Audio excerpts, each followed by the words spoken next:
Je me souviens très bien d'une rencontre que j'avais eue avec des journalistes au début de la campagne de 2012. Il m'avait dit, est-ce que vous avez de grandes réformes de société à porter? Et j'ai répondu, oui, il y aura une grande réforme, qui est le mariage pour tous.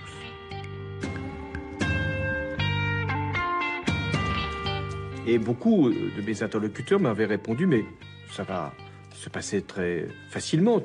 Et je leur ai dit, non, il y a encore de nombreux secteurs de la société qui ne sont pas arrivés là, et puis il y a des forces qui peuvent réagir.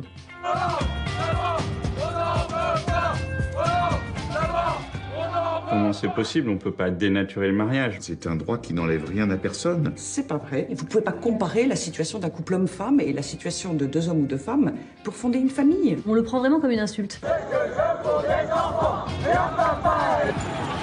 Nous avons un pays qui est très éruptif sur ces questions de société, très éruptif. La manifestation, ça fait aussi partie de la démocratie. Le droit de manifester, ça fait partie de la démocratie. Moi, j'ai bien aimé faire ça, je l'ai fait différemment et derrière Jésus. Sur la forme, elle a tout inventé.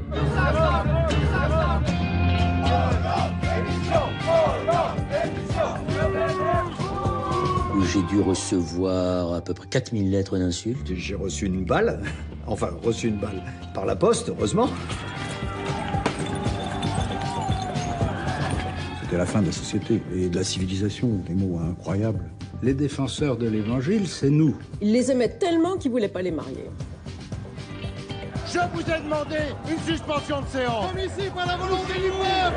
Les propos que je viens d'entendre sont insultants. Vous ne pouvez pas tout vous permettre dans cet hémicycle. Nous avons le droit de nous exprimer. Ce qui compte vraiment, c'est quelle est la nature réelle de la bataille qui s'est livrée là. Il y a eu la confrontation de visions divergentes et même peut-être inconciliables de la société.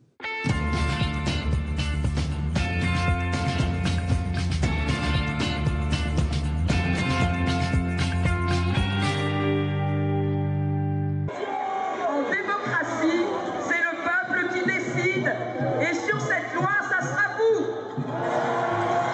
Voilà, allez, on y va. 70 000 personnes défilent à Paris, 100 000 selon les organisateurs. Il serait près de 200 000 à travers tout le pays. Il y a tellement de monde que la sono va péter, on va plus s'entendre. Je vais faire toute la manif au mégaphone. Et quand je sens mes amis cathos un peu énervés quand il y a des LGBT qui agitent des drapeaux en criant facho, homophobe, c'est au mégaphone que je leur dis non, enfin voilà, ça suffit, on aime nos amis homosexuels, on les applaudit, on les embrasse. Homophobe! Homophobe! Homophobe! La police nous cantonne, fait un barrage en fait entre le défilé qui ne cesse, et là c'est là qu'on est étonné parce que on envoie des troncs, quoi. Et ils passent, et ils passent, et ils passent. Et ils passent déjà avec leur slogan très Brigitte Bardot, et qui est de on vous aime, on vous aime, on vous aime. C'est à quoi on peut que répondre on veut pas de votre amour, on veut des droits. 12 jours après le rassemblement du Champ de Mars, la rue entre à l'Élysée. Brigitte Bardot est reçue par le président de la République en personne.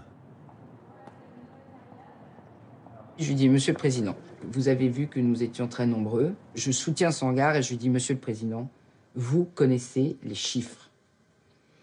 Et à la fin, il baisse un peu les yeux, il dit, oui, bon, je connais les chiffres. Je dis, bon, c'est très bien. Donc, vous avez vu qu'on était extrêmement nombreux.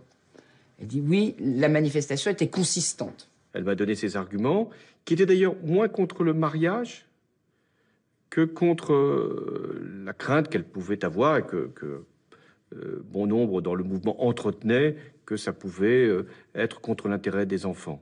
Mais il a été très sympa. Il a été très sympa, mais bon, en gros, c'est niet, voilà. Je dis, il faudrait faire un référendum.